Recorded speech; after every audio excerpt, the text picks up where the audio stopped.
gars, j'avais perdu le code source du Norway, du coup bah, j'ai dû le recréer. Faites pas attention à l'interface, c'est une interface générée par IA que j'ai remodifiée par la suite.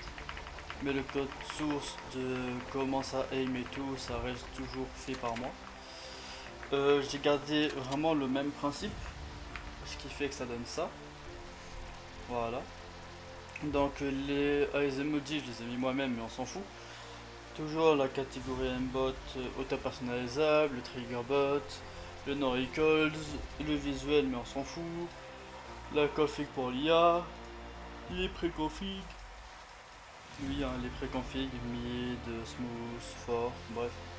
Et les extras à côté, donc le stream proof que j'ai pas activé pour que vous le voyez. Pour cacher l'interface, pour fermer le logiciel en cas de coup de stress, et des trucs qui permettent juste de modifier l'interface tout court. Donc là, alors que je suis pas une config genre abusée de fou, ça donne ça. Genre si je mets à côté, ça 9.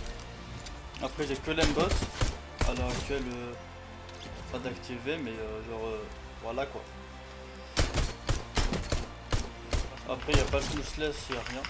Le logiciel utilise plus ou moins d'FPS en fonction de vous. Exemple, si vous mettez là FOV au max, ça va plus en cramer. Si vous mettez le cercle, ça va. Si vous mettez le crosshair, ça va. Si vous mettez les box, ça va plus vous en cramer. Vous mettez les traceurs, ça va vous en tuer aussi. Plus le coefficient est bas, plus la détection et plus l'IA va consommer d'FPS. Mais plus c'est bas, plus elle sera réactive, on va dire.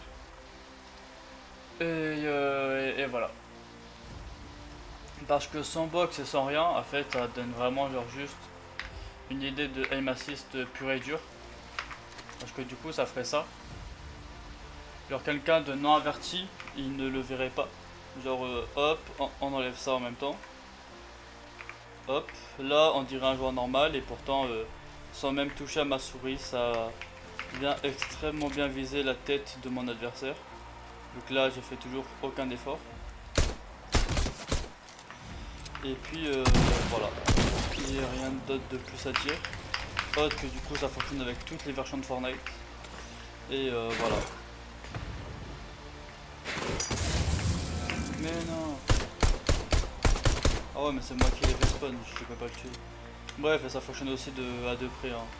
De loin, de près. Ça va dépendre du coefficient que vous mettez. Donc voilà. C'était juste pour vous présenter le nouveau code source car je l'ai rendu beaucoup moins détectable et j'ai ajouté des options. Par exemple, là, le nom de la fenêtre se change tout le temps. Le nom du processus aussi. Et à chaque fois que tu relances à le logiciel, la signature numérique du logiciel se change. Donc du point de vue des anti-cheats et même de la RAM, c'est tout le temps un nouveau logiciel et c'est jamais le même.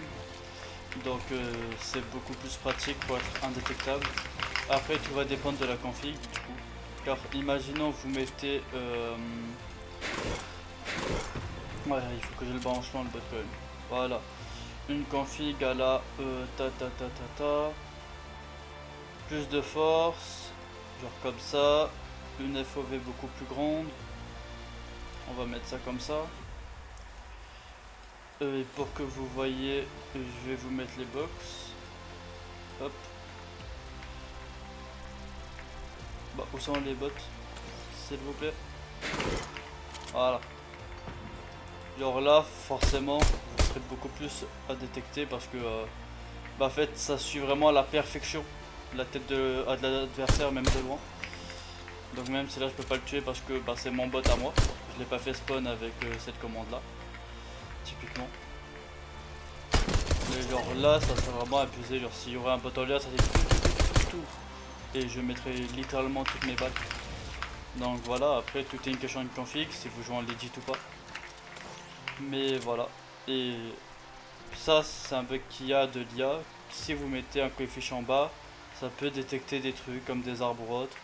Mais en fait, tant que vous visez pas les arbres, quoi, mais il n'y aurait pas de soucis à faire. Voilà, voilà.